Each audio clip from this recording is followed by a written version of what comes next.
Hola, buenas tardes. A ver, vamos a empezar con la grabación de los ejercicios del tema 6, que en esencia tenéis que saber que hay tres tipos de problemas que tenéis que saber resolver. El primer problema, digamos que serían ejercicios relacionados con sucesos, unión, intersección, cálculo de probabilidades de algunos sucesos, fórmulas.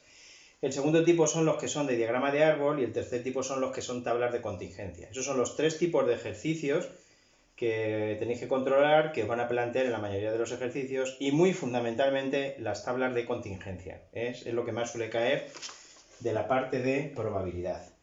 Vamos a empezar con el 6.1, que sería de la primera parte de los que dije, de los que hace mención a sucesos. Vamos a empezar, 6.1. Me dan una serie de sucesos que, como bien sabéis, son subconjuntos del espacio muestral. No me dicen cuál es el experimento aleatorio, simplemente me dan los sucesos.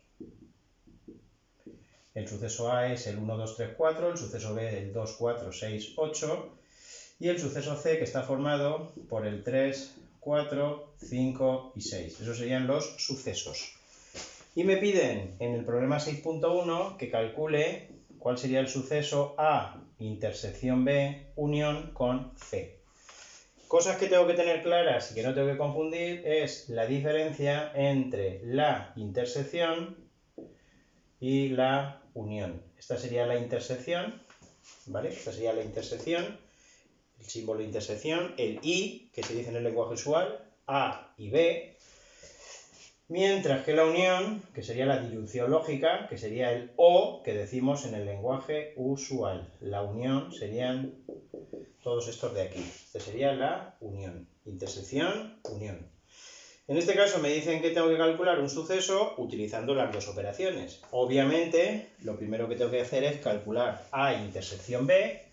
Cuando lo tenga, tendré que ver cuál es la unión con el sujeto C, que lo tengo aquí abajo. Con lo cual, el paso previo es siempre empezar, cuando hay un paréntesis, calculándome la intersección de A y B, que es la operación que hay en el paréntesis. Lo único que tengo que hacer para ver la intersección es ver cuál es el suceso que están en las dos partes. Por ejemplo, ¿el 1 está en las dos partes? Evidentemente que no, con lo cual no estaría en la intersección. ¿El 2 está en las dos partes? Sí, por lo tanto tiene que estar en la intersección. ¿Vale? Y tiene que estar en ambas partes. El 3 no, como veis, y el 4 sí. Con lo cual la intersección estaría formado por los sucesos 2 y 4. Ese sería A intersección B.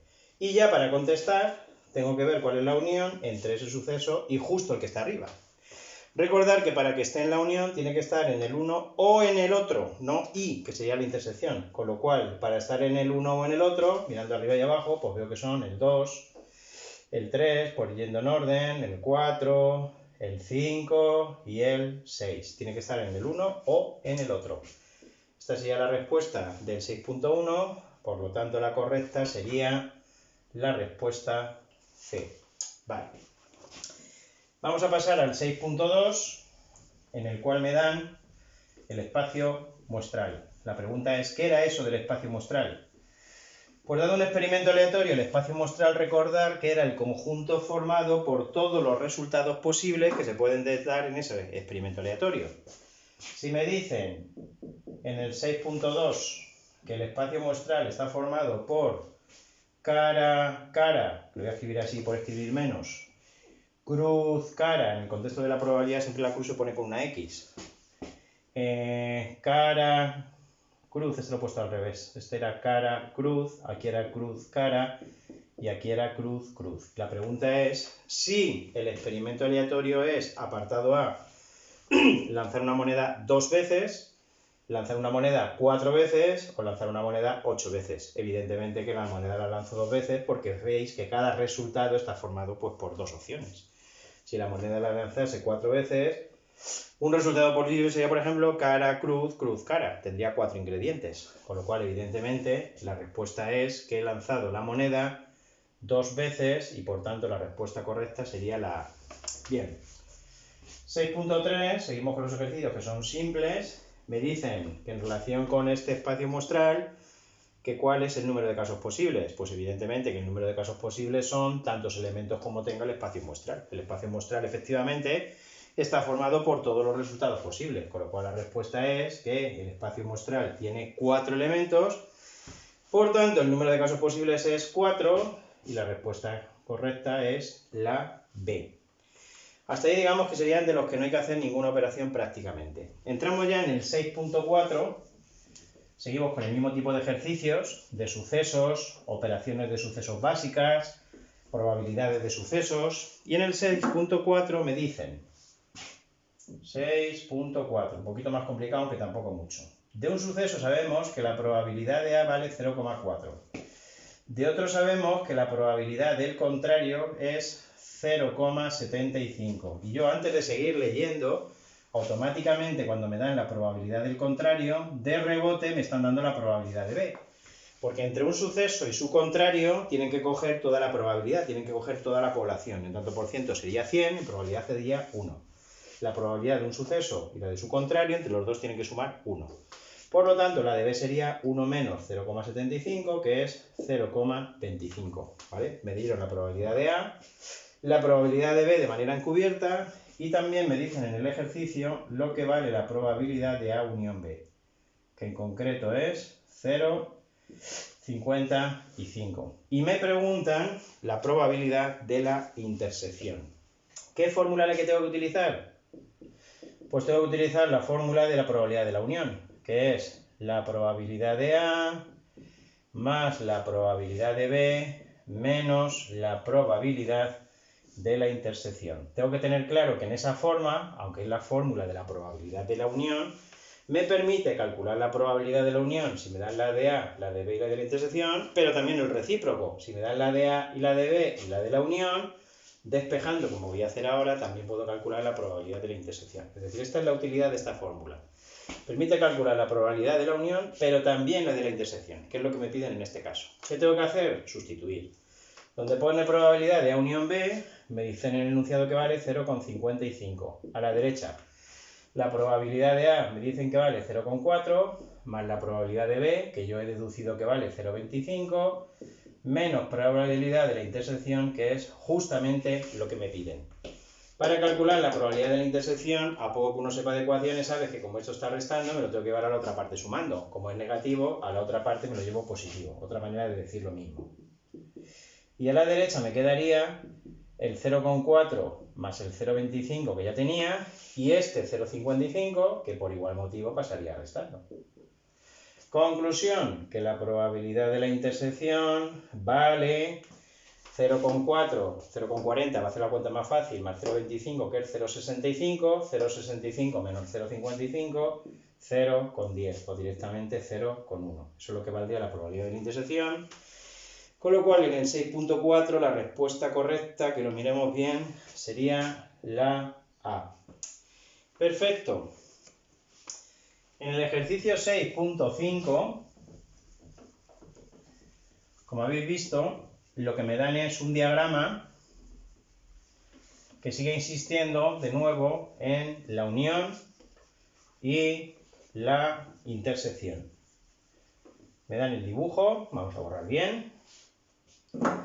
Me dan el espacio muestral, dos sucesos de ese espacio muestral, A y B.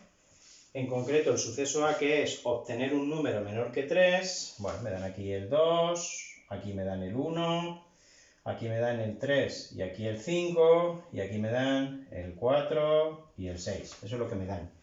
Más bonito porque viene dibujado el dado, pero bueno, en esencia el experimento ya sabéis que es lanzar un dado y de los 6 resultados posibles, pues me hablan de dos sucesos. Obtener un número menor que 3, que sería el suceso A, sacar 1 y 2, y el B, que es obtener un número impar, es decir, salir o 1, o 3, o 5. Y me preguntan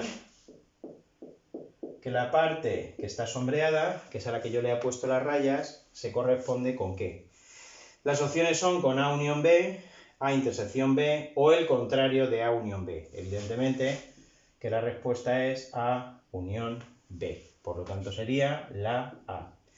La intersección tendría que ser esta la parte sombreada, y el contrario de A unión B me tendrían que haber sombreado justo la parte que está fuera de los dos conjuntos. Con lo cual está claro que es de nuevo la unión. Bien. 6.6, seguimos con el mismo diagrama. Y lo que me preguntan ahora es que cuál es el espacio muestral correspondiente al experimento que hemos dicho antes, que era lanzar un dado. Pues evidentemente que el espacio muestral está formado por todos los resultados posibles que se me pueden dar cuando yo lance el dado, que son o 1, o 2, o 3, o 4, o 5, o 6. Bueno, ahí viene dibujado más bonito, pues el 1 viene ahí con el 1 del dado, en fin, pero se entiende. Por lo tanto, el espacio muestral sería ese. Si me preguntasen el número de elementos, sería 6, que no es el caso. Si me preguntasen el número de casos posibles, sería 6, que son tantos como elementos tiene el espacio muestral, pero la pregunta del 6.6 es tan fácil como decir cuál es el espacio muestral. La respuesta correcta sería A. En el 6.7, que todavía seguimos trabajando con el mismo esquema, con el mismo dibujo, 6.7, me dicen que se define un nuevo suceso C, que es obtener un número par. ¿Por quién estaría formado el suceso C? Pues evidentemente por 2, 4 y 6. Eso es lo que tendría que salirme en el dado para que ocurriese lo que dice el suceso C, y es que obtenga un número par. Y me pregunta que calcule la probabilidad de la unión. Hay diferentes maneras de hacerlo. Una de ellas sería utilizar la fórmula, pero yo lo voy a hacer de la manera más rápida posible. Para calcular la probabilidad de la unión, previamente voy a calcular el suceso A unión C. No olvidéis que el suceso A, lo tengo ahí, lo puedo ver, está formado por el 1 y por el 2. ¿Cuál sería entonces el suceso A unión C? Recordad que la unión está formado por todos los elementos que están en el 1 o en el otro, no y, que sería la intersección. Estaría entonces formada por el 1, por el 2, por el 4 y por el 6. Esos son los elementos que están en este o en este. Todos los elementos del espacio muestral que están en cualquiera de los dos. Y ya por último, para calcular la probabilidad de la unión, tengo que dividir entre el número de casos favorables entre el número de casos posibles. El número de casos posibles son tantos elementos como tiene el espacio muestral, que evidentemente son 6. Y el número de casos favorables a este suceso, pues evidentemente son 4. Tantos elementos tiene el suceso. Con lo cual la respuesta sería 4 sextos, que simplificando sería 2 tercios. ¿Cuál sería entonces la respuesta correcta del 6.7? Pues 4 sextos, que es lo que aparece ahí. La respuesta correcta sería, por tanto, la C. Hemos recordado en este ejercicio que la probabilidad de un suceso es número de casos favorables a ese suceso entre el número de casos posibles. Perfecto. Vamos a pasar al 6.8 y vamos a cambiar de técnica. Es decir, ya no vamos a hacer un ejercicio utilizando sucesos, sino que lo vamos a hacer a través de un diagrama de árbol. Vamos a hacer el 6.8, que dice lo siguiente. Al jugar una partida de parchís, ¿qué probabilidad hay de irse a casa por sacar 3 veces seguidas un 6 al lanzar el dado 3 veces? Ya sabéis que es una de las normas del parchís, que cuando uno le sale en el dado un 6, tiene derecho a lanzar otra vez. Si le sale un 6, tiene derecho a lanzar otra vez, pero si le salen 3 6 se va a su casa. Pues eso es lo que me preguntan. ¿Cuál es la probabilidad de que cuando lance en una partida determinada yo, en una jugada, me ocurra eso? Bien, vamos a suponer siempre, para hacer un diagrama de árbol, que estoy en la situación de la persona que está jugando al parchís. Es decir, yo estoy jugando al parchís, me toca, tiro el dado y en relación con lo que me preguntan puede ocurrir que me salga 6 en el primer lanzamiento o que no me salga 6 en el primer lanzamiento, ¿vale? Yo esto lo puedo señalar como yo quiera, lo escribiría aquí. Yo lo voy a presentar con la S de 6.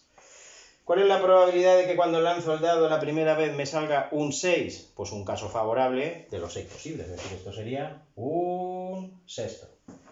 ¿Cuál es la probabilidad de que no me salga un 6 cuando yo lanzo el dado? Pues fijaros qué casos favorables habría: 5, que me salga un 2, o un 3, o 4, o 5, con lo cual serían 5 casos favorables de los 6 posibles. Fijaros que es mucho más probable, 5 veces más probable que no me salga un 6 que me salga un 6. Perfecto. En este caso de aquí, imagínate que me sale un 3, yo me cuento mis 3 y pasa el turno al siguiente, ¿vale? Pero en el caso de aquí arriba, vuelvo a lanzar el dado la segunda vez y ¿qué puede ocurrir? Pues que esa segunda vez me vuelva a salir un 6, o que esa segunda vez ya no me salga un 6. ¿Con qué probabilidad ocurre todo ello? Pues evidentemente con la misma. Yo cada vez que lanzo un dado, la probabilidad de que me salga un 6 es un sexto, que no me salga en 6 sería 5 sextos.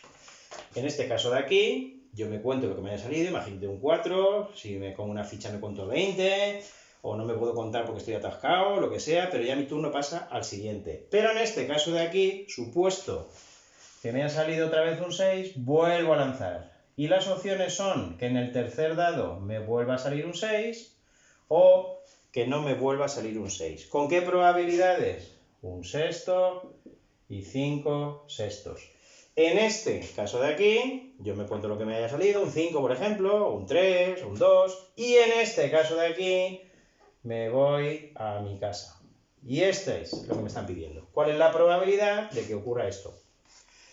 Para calcular la probabilidad, siempre que tengo un diagrama de árbol, para calcular la probabilidad de un suceso, tengo que multiplicar desde el principio hasta el final de ese suceso las probabilidades de cada rama. Con lo cual tendría que multiplicar un sexto por un sexto por un sexto. Esa sería la probabilidad. Tendría que multiplicar, insisto. La probabilidad de una en mi casa es que me salga un 6 en la primera y un 6 en la segunda y un 6 en la tercera. Y esto sería, mirando, insisto, el diagrama de árbol, un sexto por un sexto por un sexto. Si esto hacemos la cuenta, me queda, vamos a ver, un sexto, que lo había escrito mal, por un sexto, por un sexto. Eso me queda 1 partido entre 216. Y eso me queda 0,004629. ¿Vale? ¿Es fácil o difícil que ocurra eso? Pues fijaros que es difícil. Esto va a ocurrir una de cada 216 veces que yo lance los dados, lo cual es difícil de narices. La probabilidad sería 0,004629 y la respuesta correcta, vamos a mirarla. Esta era la 6.8, pues la respuesta correcta es la A. La A viene recortada hasta aquí, pone 0,0046, ¿vale? Este es el esquema fundamental de un diagrama de árbol, es decir, es ponerse siempre en la situación del que está haciendo el experimento y pensar todas las opciones que pueden ocurrir. Vale. Del mismo esquema es el 6.9. El 6.9, un problema súper simple de diagrama de árbol. 6.9. Tengo una urna en la cual hay una bola verde, es decir, bolas verdes hay una y bolas azules hay una, es decir, el problema no puede ser más simple. Bueno, en realidad estoy viendo que no es una urna, es una bolsa, bueno, me da igual efectos de lo que voy a hacer. Y me voy a poner en la situación del experimento que cuenta aquí, es decir, extraemos dos bolas, una a una y con reposición. Ahora os explicaré qué significa eso de reposición. Vamos a sacar la primera bola, y en relación con la primera bola, evidentemente podría ocurrir que fuese verde o que fuese azul. ¿Con qué probabilidad la bola va a ser verde? Pues la probabilidad es un caso favorable, una verde, de los dos posibles. ¿Cuál es la probabilidad de que sea azul? Pues evidentemente la misma. ¿Vale?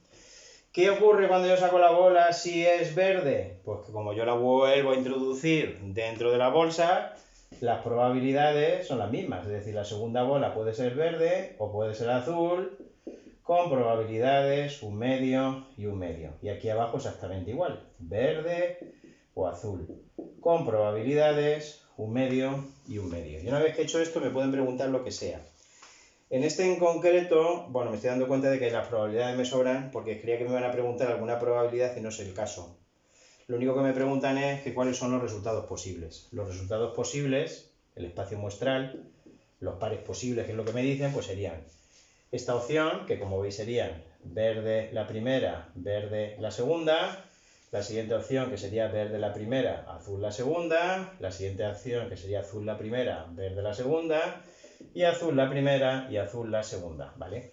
Lo del 1, 2, 1, 2 es una buena costumbre, pero bueno, él por ejemplo lo quita. Las opciones son verde, verde, verde, azul, azul, verde y azul, azul, que sería la respuesta que viene en el lugar C.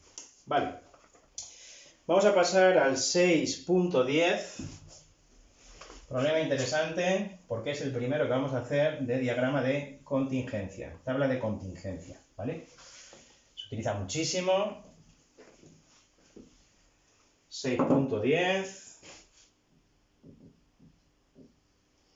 Y me dice, vamos a copiar la tabla, tengo aquí clínica, educación, trabajo. Estos son los itinerarios. Estos son los itinerarios que sabéis que se pueden seguir dentro de psicología. Esta sería la primera variable, itinerario. Y aquí tengo el sexo, es decir, los tengo repartidos por hombres, mujeres, es decir, que esta variable sería entonces el sexo, variable dicotómica. Y me dicen que aquí hay 5, aquí hay 15, aquí hay 25, 25, 15 y 5. Estos son los datos que me dan. Me dicen que esa tabla representa la elección del itinerario en el grado de psicología en función del sexo de los estudiantes que asisten, de segundo de grado, que asisten a un centro asociado de la UNED. Importante, muy importante en un problema de este tipo, empezar siempre calculándome el total tanto de las filas como de las columnas. Eso es fundamental, capital. Lo primero que hay que hacer es calcularse siempre el total de filas y de columnas. Por ejemplo, el total de los que hacen la opción clínica son 25 y 5, 30. ¿Cuál es el total de los que hacen la opción de educación? Pues 15 y 15, que son 30. ¿Cuántos cursan la opción de trabajo? 25 y 5, que son 30. Y hacia la derecha exactamente igual. ¿Cuántos hombres hay en total? Pues 5 más 15 más 25, que sería entonces 20 más 25, que son 45. ¿Cuántas mujeres hay en total? 25 y 15, 40, que serían 45. Y el total, me da igual hacerlo por filas que por columnas, me sale este 90, que es importante, ya os diré por qué. Perfecto. Antes de meterme a calcular las probabilidades es fundamental que entienda la tabla. Por ejemplo, ¿cuántos son los hombres que hay en total? 45. ¿Cuántos son los que cursan educación? 30. ¿Cuántas mujeres hay? 45. ¿Cuántas mujeres hay que cursen educación? Mujeres, educación, 15. ¿Cuántos hombres hay que cursen trabajo? Hombre, trabajo, 25. Si eso lo tengo claro, me pueden preguntar lo que quiera en relación con la tabla.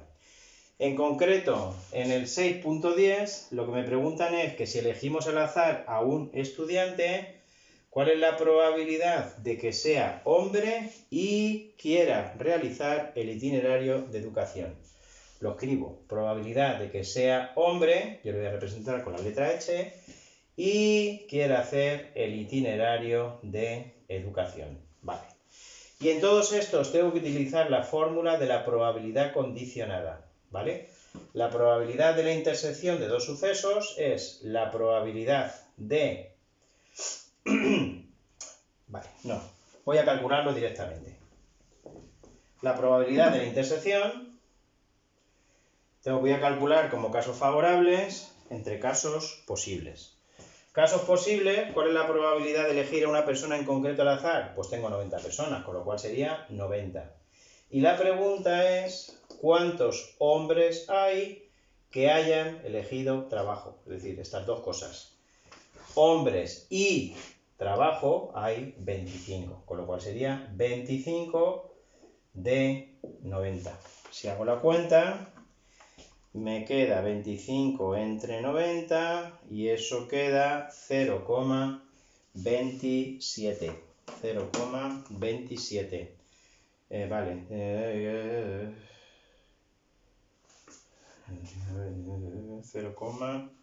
0,27. Hombre.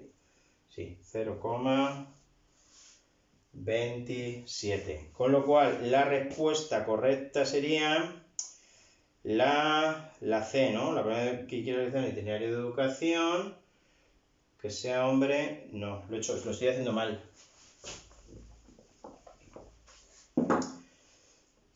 Que sea hombre y que quiera cursar el itinerario de educación, hombre y educación, como veis son 15. 15 tengo que poner ahí.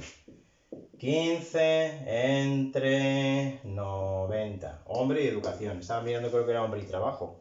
Son hombre y educación. Vale. He hecho ahí un lío. Una ofuscación mental que espero que sea transitoria. 15 entre 90. Esto queda 0,16. Es decir, que la respuesta, que no me cuadraba claro, la respuesta sería entonces, la respuesta correcta sería la A. Entre 0,15 y 0,20. Vale. El 6.11 es de la misma tabla. Vamos a hacer el 6.11, que tiene su importancia. 6.11. Me dicen, atendiendo a los datos de la misma tabla, hemos seleccionado un estudiante y resulta, y sabemos, y conocemos, y resulta que desea realizar el itinerario de clínica, que yo le voy a llamar C. Y lo que me preguntan es cuál es la probabilidad de que sea mujer. Tened cuidado es muy fácil escribirlo al revés. Me piden la probabilidad de que sea mujer, ojo, sabiendo que a quien hemos seleccionado desea cursar clínica. Eso es la única información que yo tengo. Y aquí, en este caso, donde tengo que utilizar la fórmula de la probabilidad condicionada. La probabilidad condicionada de un suceso por otro es la probabilidad de la intersección entre la probabilidad del suceso que condiciona. Raya de fracción. Y ahora, para calcular la probabilidad de ese suceso, la probabilidad de que sea mujer y haga la opción de clínica, voy a mirarlo bien, mujer y clínica, son 25 casos posibles, casos favorables, y casos posibles siempre son los 90. Aquí abajo siempre tengo que poner 90 cuando calculo cualquier probabilidad. 90. Y en este caso, ¿cuál es la probabilidad de que curse la opción de clínica? La probabilidad de que curse la opción de clínica sería 30. Si hago esta cuenta,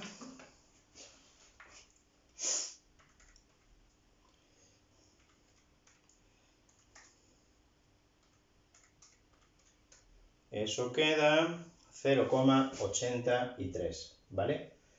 Por lo tanto, la respuesta correcta, si es 0,83, sería la B, ¿vale? Tened cuidado con lo de la probabilidad condicionada. Siempre que me dicen una información, la probabilidad, evidentemente, queda condicionada por esa información que me dieron. Vamos a hacer el 6.12, que cambiamos de problema, efectivamente. 6.12.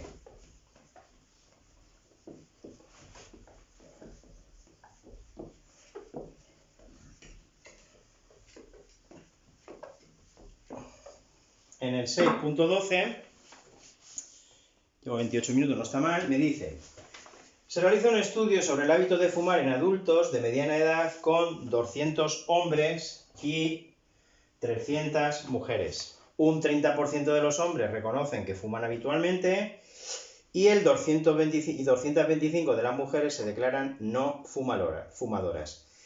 Si seleccionamos una persona al azar, ¿cuál es la probabilidad de que sea hombre y no fume? Vale, importante, voy a construir un diagrama de árbol y después voy a calcular la probabilidad que me piden.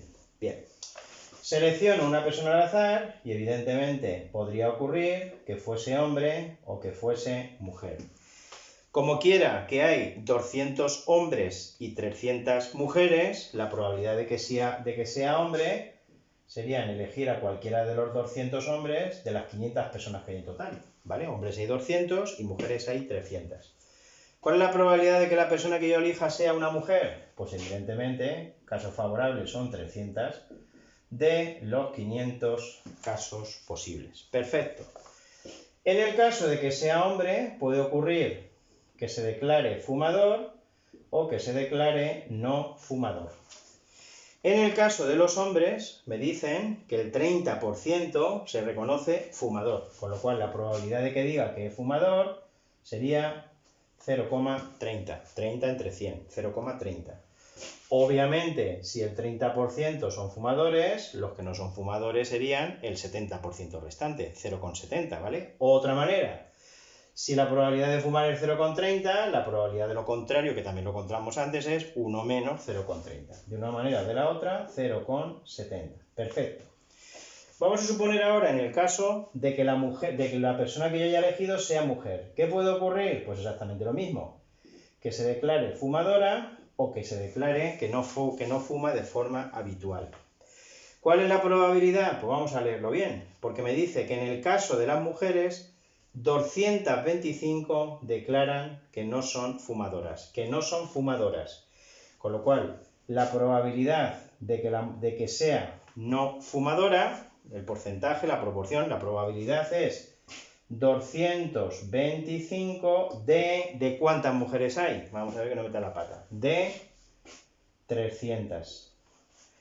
Si 225 se declaran no fumadoras, ¿cuántas serían fumadoras? Pues la diferencia, 75. Serían 75 entre 300, ¿vale? Y una vez que ya lo tengo hecho, el diagrama de árbol, contesto a lo que me preguntan. Este es el 6.12.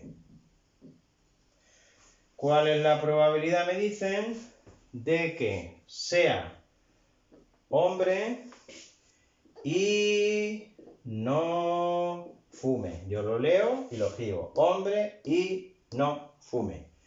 De las 4 posibilidades, la que me piden es esta de aquí. Esa es de la que me están pidiendo la probabilidad. Que sea hombre y que no fume. Mirando el diagrama de árbol, ya como os conté antes, siempre tengo que calcular la probabilidad de las ramas que me llevan hasta aquí, partiendo del principio, con lo cual sería 200 entre 500 por 0,70. Esa es la operación que tendría que hacer para calcular la probabilidad de que sea hombre y no fume. 200 entre 500 por 0,70. Y eso queda 0,28. Ese es el 6.12, con lo cual la respuesta correcta sería la B. Bien. Dice ahora en el 6.13, seguimos con el mismo esquema, es decir, con los mismos datos del problema anterior. Si elegimos una persona al azar, ¿cuál es la probabilidad de que fume? ¿Vale? Y este es un poquito más complejo. Es un poquito más complejo porque la probabilidad de que fume podrían ocurrir dos cosas. Podría ocurrir bien esta, podría ocurrir bien esta. Hay dos opciones. ¿Qué tengo que hacer entonces cuando hay varias opciones dentro del diagrama de árbol? Pues tengo que sumar las dos posibilidades. Es como si fuese una unión. La probabilidad de la unión de dos sucesos sería la probabilidad del primero más la probabilidad del segundo menos la probabilidad de la intersección. Pero en este caso la intersección es el suceso imposible, porque es imposible que ocurran las dos veces a la vez. ¿Por qué es imposible que estas dos cosas ocurran a la vez? Porque es imposible que la primera persona sea a la vez hombre y mujer. O es hombre o es mujer. Es decir, las ramas del árbol son excluyentes. Por eso siempre, cuando me quedan varias posibilidades, lo único que tengo que hacer es sumarlas. La de la primera, que sería 200 entre 500 por 0,30, que sería esta, más esta otra. Esta otra sería 300 entre 500 por 300 entre 500 por 75 entre 300. Cojo mi supercalculadora y hago la cuenta. 200 entre 500 por 0,30 más raya de fracción 300 entre 500 por raya de fracción 75 entre 300. Y eso a mí me queda 0,27. La probabilidad de que sea fumador es 0,27. La opción sería entonces la C. En alguno de estos problemas me lo preguntan en porcentaje. ¿Cuál es el porcentaje de personas fumadoras? Pues el 27%. Yo calculo la probabilidad de que sea fumador y el porcentaje es pues, multiplicar por 100. En vez de en tanto por 1, pues ya sabéis que la probabilidad va en una escala de 0 a 1, utilizo pues el tanto por ciento. ¿Vale? Bien, vamos a pasar al 6.14. Yo creo que ya voy a guardar, lo voy a hacer entero el vídeo. ¿Sí? ¿Cuánto lleva? 34 minutos. Bueno, lo voy a hacer entero. Voy a atrever. 6.14. Bueno, voy a parar. Voy a hacer una parada.